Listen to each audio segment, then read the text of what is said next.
എല്ലാവർക്കും കേരള കപ്പലിലെ പുതിയൊരു വീഡിയോയിലേക്ക് സ്വാഗതം. നിങ്ങളെല്ലാം ഞങ്ങളുടെ ആപ്പിൾ ഫാമിലുള്ള ആ ഒരു ചെറിയ വീഡിയോ കണ്ടു എന്ന് ഞാൻ വിശ്വസിക്കുന്നു. അതിനോട് ചേർന്ന് തന്നെ ഞങ്ങൾ ആ ആപ്പിൾ ഫാമിൽ നിന്ന് വരുന്ന വഴിക്ക് തന്നെ കണ്ട ഒരു വൈനറി ഉണ്ടായിരുന്നു. അപ്പോൾ ആ വൈനറിയിൽ നിന്ന് ഞങ്ങൾ യാദൃശ്യമായി കണ്ടതാണ്, പ്ലാൻഡ് ആയിട്ടുള്ള ട്രിപ്പൊന്നും അല്ലായിരുന്നു. തിരിച്ചു വന്നപ്പോൾ ആ വൈനറി കയറണമെന്ന് പ്ലാൻ ചെയ്തു. അങ്ങനെ ആപ്പിൾ ഫാമിൽ നിന്ന് ഞങ്ങൾ നേരെ വൈനറിലോട്ട് വന്നു. എല്ലാം കൂടി ചേർത്ത് ഒരു വലിയ വീഡിയോ ഇടുന്നതിനേക്ക് നല്ല 2 വീഡിയോ ആക്കി ഇടാമെന്ന് വിചാരിച്ചു. അതുകൊണ്ടാണ് ഈ വീഡിയോ സെക്കൻഡ് പാർട്ടായിട്ട് ഇടുന്നത്. അപ്പം വൈനറിയിൽ കയറി കണ്ട് കാഴ്ചകളൊക്കെ നിങ്ങളോട് ഷെയർ ചെയ്യാൻ ആഗ്രഹിക്കുന്നു. വൈൻ എങ്ങനെയാണ് നിർമ്മിക്കുന്നതെന്നും അവരുടെ എങ്ങനെയാണ് സെയിൽസ് അവിടെ നടക്കുന്നതെന്നുള്ളൊരു ചെറിയ വീഡിയോ ആണിത്. അപ്പോൾ നമുക്കൊന്ന് വീഡിയോയിലോട്ടൊന്ന് പോയാലോ? ആ വീഡിയോയിൽ നമുക്ക് കണ്ടു നോക്കാം എങ്ങനെയാണ് കാനേഡിയൻ വൈനറീസ് ഒക്കെ എങ്ങനെയാണെന്ന് നമുക്കൊന്ന് കണ്ടു നോക്കാം. ഓക്കെ,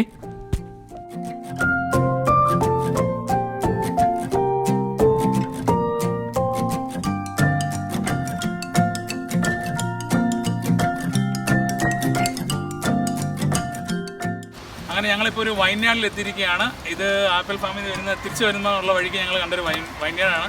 അപ്പോൾ ഇവിടെ നമുക്ക് ഹെൽപ്പ് ചെയ്യാൻ ഒരു ഗൈഡ് ഉണ്ട്. Hi, what's your name? Blake, nice to meet you, Blake. Nice to meet you. Yeah, so it's a good place, right? So many visitors. This is excellent. Yeah, excellent. 6 acres, 11 varieties. Oh, 6 acres different varieties of grapes ഇവിടെ ഉണ്ടെന്നാണ് ആള് പറയുന്നത്. Your name Blake, right? Blake. How long you have been here? This is about my 5th year. 5th year? Yeah. Oh yeah. 5 വർഷമായിട്ട് ഇവിടെ work ചെയ്യുന്നു. What's your experience? My experience? Yeah. I've been a youth pastor and engineer. Oh, that's great. This is semi-retirement. Oh, yeah. Yeah. So you are enjoying this, right? Yeah. Very much. Yeah, very much. It's good to be in this climate, so it's going to be. Some days are kind of hot. You might find them, kind of average, but it gets pretty hot here sometimes. Yeah. Blake പറയുന്നത് Blake ഒരു youth പാസ്റ്ററാണ്, പിന്നെ ഒരു എഞ്ചിനീയറും കൂടിയാണെന്നാണ് പറയുന്നത്. അപ്പോൾ ആൾ നല്ല രീതിയിൽ job enjoy ചെയ്യുന്നുണ്ടെന്ന് പറയുന്നുണ്ട്. So please come. And this is the owner. Yeah. അപ്പോൾ ഈ വൈൻയാർഡിന്റെ ഓണറിനെയാണ് നമ്മളിപ്പോൾ പരിചയപ്പെടാൻ പോകുന്നത്. Hi sir, nice to meet you. My name's Bill. Oh, his name is Bill. Bill എന്നാണ് പേര്. I'm the half owner. Oh, the half owner. Yeah, the other one is my better half. Oh yeah. Okay. So he's the partner of this vineyard. Yeah. Hello. Welcome to Latitude 46 Estate Winery.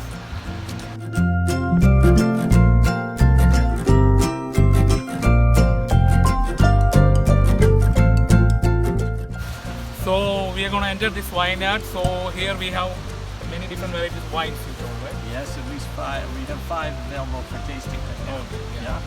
2 reds, 2 whites, and 1 special dessert wine that is maple syrup. Okay, maple syrup. Yeah, that's good. Okay. അപ്പോൾ ഇവിടെ കുറച്ച് vines ഒക്കെ available ആണ്, പിന്നെ കുറച്ച് grapes, different 7 varieties of grapes available ആണ്. അപ്പോൾ നമുക്കിനി അകത്തോട്ട് കയറിയുള്ള ബാക്കിയുള്ള വിശേഷങ്ങളാണ്. Thank you. The grapes grow on this year's wood. Okay. And then we have to go through again.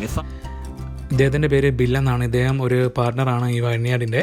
ഇദ്ദേഹം ഞങ്ങൾക്ക് ഒരുപാട് കാര്യങ്ങൾ പറഞ്ഞു തന്നു. ഈ എങ്ങനെയാണ് ഈ ഗ്രേപ്സ് എല്ലാം ഇവിടെ വളർത്തി കൾട്ടിവേറ്റ് ചെയ്തെടുക്കുന്നതെന്നും, പിന്നെ എങ്ങനെയാണ് ഇതിനെ കട്ട് ചെയ്തെടുക്കുന്നതെന്നും, ഇതിനെ ഓരോ സ്റ്റേജിൽ ഇതിനെ എങ്ങനെയാണ് വളർത്തിയെടുക്കുന്നതെന്നുള്ള എല്ലാ പല കാര്യങ്ങളും പറഞ്ഞു തന്നിട്ടുണ്ടായിരുന്നു. ഇത് ശരിക്കും ഞങ്ങൾക്ക് നല്ലൊരു അനുഭവമായിരുന്നു ഇവിടെ വന്നത് തന്നെ. ഇത് ഒരുപാട് ഏരിയയിൽ 6 acres എന്നാണ് ഇദ്ദേഹം ആദ്യം പറഞ്ഞത്. അപ്പം അതിൽ പല വെറൈറ്റീസ് ഓഫ് ഗ്രേപ്സ് നമുക്ക് ഇവിടുന്ന് ലഭിക്കും. അപ്പം ഇതിൻ്റെ ടേസ്റ്റ് എന്ന് പറഞ്ഞാൽ ഞങ്ങളത് കഴിച്ചു നോക്കി, വലിയ മധുരമൊന്നും ഇല്ലായിരുന്നു. പക്ഷേ ഇത് വൈനിന് വേണ്ടി മാത്രമുള്ള ഗ്രേപ്സാണിത്. അത്യാവശ്യം ചെറിയ പുളിപ്പൊക്കെയുള്ളൊരു ഗ്രേപ്സാണ്. അധികം പൾപ്പൊന്നും ഇതിനകത്തില്ല. അപ്പം പിന്നെ ഞങ്ങൾ ഇവിടുന്ന് നേരെ ഇവരുടെ അകത്തോട്ട് കയറി. ഇവരുടെ അകത്ത് ഇവർ ജസ്റ്റ് ഒരു സെല്ലിംഗ് ഷോപ്പുണ്ട്, ഒരു സെയിലൊക്കെ നടത്തുന്ന ഷോപ്പ് പോലെയുണ്ട്. അവിടെയാണ് ഇവരുടെ വൈനെല്ലാം ഇവർ ഡിസ്പ്ലേക്ക് വെച്ചേക്കുന്നതും പിന്നെ ഇവർ വൈനെല്ലാം സെല്ല് ചെയ്യുന്നതും. കണ്ടില്ലേ, നിങ്ങൾക്ക് ഒരുപാട് വെറൈറ്റീസ് ഓഫ് വൈൻസ് ഇവിടെ കാണാൻ പറ്റും. പിന്നെ ഇവിടെ ഒരുപാട് കസ്റ്റമേഴ്സ് വന്ന് ഇവിടുന്ന് വാങ്ങിച്ചുകൊണ്ട് പോകുന്നുണ്ട്. ഇവർ പല സ്ഥലങ്ങളിലേക്ക് വൈൻ സപ്ലൈ ചെയ്യുന്നുണ്ടെന്ന് ഞങ്ങളടുത്ത് പറഞ്ഞിട്ടുണ്ടായിരുന്നു. അപ്പം ശരിക്കും നല്ലൊരു എക്സ്പീരിയൻസ് ആയിരുന്നു. ഇത് ഇവരുടെ ഈ വൈൻ ഉണ്ടാക്കുന്ന അല്ലെങ്കിൽ വൈൻ നിർമ്മിക്കുന്ന ഈ ഒരു ഏരിയ ആണ്. ഇവിടെ ഗ്രേപ്സ് അവരെ പുറത്തു നിന്ന് കളക്ട് ചെയ്തുകൊണ്ടൊന്ന് അകത്തേക്ക് കൊണ്ടുവന്നിട്ട് ഇവിടുത്തെ വാഷ് ചെയ്തെടുത്ത് ഈ മെഷീൻസിൽ വെച്ച് ക്രഷ് ചെയ്തൊക്കെയാണ് ഇവർ ഇതിനകത്ത് ആഡ് ചെയ്യേണ്ട അഡിറ്റീവ്സൊക്കെ ഇട്ടിട്ട് ഈ പറയുന്ന പോലെ നമ്മുടെ വൈനൊക്കെ നിർമ്മിച്ചെടുക്കുന്നത്. അപ്പോൾ നല്ല വീര്യമുള്ള വൈനുകളാണ് ഇവർ കൊടുക്കുന്നതെന്ന് ഇവർ പറയുന്നുണ്ട്. അതായത് എന്നാൽ ആൽക്കഹോളിക് കണ്ടൻറ്റ് വളരെ കൂടുതലാണെന്നല്ല അവർ ഉദ്ദേശിക്കുന്നത്. 10%, 12% ആൽക്കഹോളിക് കണ്ടൻറ്റോട് കൂടിയുള്ള വൈൻസൊക്കെയാണ്. അപ്പോൾ ഒരുപാട് പേര് ബൾക്കായിട്ട് വന്ന് ഇവിടുന്ന് മേടിച്ചുകൊണ്ട് പോകാറുണ്ട്. എസ്പെഷ്യലി ഇനിയിപ്പം വിൻ്ററൊക്കെ വരുമ്പം ഇവർ കുറേ സെയിൽ നടക്കുമെന്നാണ് ഇദ്ദേഹം പറഞ്ഞത്. This one is a little sweeter than the last one, but still fairly dry. ഇദ്ദേഹം ഇങ്ങനെ അവിടെ ഉള്ള ഓരോ വൈനെടുത്ത് ഇങ്ങനെ ഞങ്ങൾക്ക് എക്സ്പ്ലെയിൻ ചെയ്ത് തരുമായിരുന്നു എന്തൊക്കെയാണ് ഇതിനകത്ത് ചേർത്തിരിക്കുന്നത്, എന്തൊക്കെ ഇൻഗ്രീഡിയൻസ് ആണ് ഇതിനകത്തുള്ളത്, എങ്ങനെയാണ് നിർമ്മിച്ചത്, ഇത് എത്ര നാളെടുത്തിട്ടാണ് നിർമ്മിച്ചതെന്നൊക്കെ ഉള്ള രീതിയിൽ പല കാര്യങ്ങൾ പറഞ്ഞു തരുമായിരുന്നു. കേട്ടിരിക്കാൻ നല്ല രസമുണ്ടായിരുന്നു. നമ്മുടെ നാട്ടിൽ നിന്ന് കേൾക്കുന്ന രീതിയിലുള്ള വ്യത്യസ്തമായിട്ടുള്ള രീതിയിലുള്ള ഒരു സംസാര രീതിയും അവർക്ക് നമ്മളോട് പറഞ്ഞ് മനസ്സിലാക്കി തരാനുള്ള ഒരു വേറൊരു രീതിയിലാണ് ഇവർ നമ്മൾക്ക് എക്സ്പ്ലെയിൻ ചെയ്ത് തരുന്നത്. അതൊക്കെ കേട്ടിരിക്കാൻ നല്ല രസമാണ്. അങ്ങനെ ഞങ്ങൾ ഓരോ കാര്യങ്ങളൊക്കെ കേട്ടിരുന്നു. ഇദ്ദേഹത്തിൻ്റെ ലൈഫിലുള്ള എക്സ്പീരിയൻസും പിന്നെ ഈ ബിസിനസ് എങ്ങനെ കൊണ്ട് നടക്കുന്നു, എങ്ങനെ മുന്നോട്ട് പോകുന്നുള്ള കാര്യങ്ങളൊക്കെ ഞങ്ങൾക്ക് കുറേ കാര്യങ്ങൾ പറഞ്ഞു തന്നു. അങ്ങനെ ഞങ്ങൾ അധികം നേരമൊന്നും അവിടെ സ്പെൻഡ് ചെയ്തില്ല. പിന്നെ പെട്ടെന്ന് തന്നെ ഞങ്ങൾ ഇറങ്ങേണ്ടതുണ്ടായിരുന്നു, നേരം വൈകിയായിരുന്നു. അപ്പോൾ ഞങ്ങൾ അദ്ദേഹത്തിൻ്റെ ഒരു ബൈയൊക്കെ പറഞ്ഞ് ഞങ്ങൾ അവിടുന്ന് വീണ്ടും തിരിക്കുകയാണ് ചെയ്തത്. അങ്ങനെ ആ യാത്ര അവിടെ വെച്ച് ക്ലോസ് ആയി. പിന്നെ വീണ്ടും ഞങ്ങൾ തിരിച്ച് ഞങ്ങളുടെ വീട്ടിലേക്കുള്ള യാത്രയായിരുന്നു. അങ്ങനെ വീട്ടിലെത്തി. പിന്നെ വീണ്ടും ഒരു വ്ളോഗിലേക്ക് എത്തണം എന്നുള്ള ആഗ്രഹത്തോടു കൂടി വീണ്ടും ഒരുപാട് സ്ഥലങ്ങളിൽ പോകണം എന്നൊക്കെ രീതിയിൽ പ്ലാൻ ചെയ്യുന്നുണ്ട്.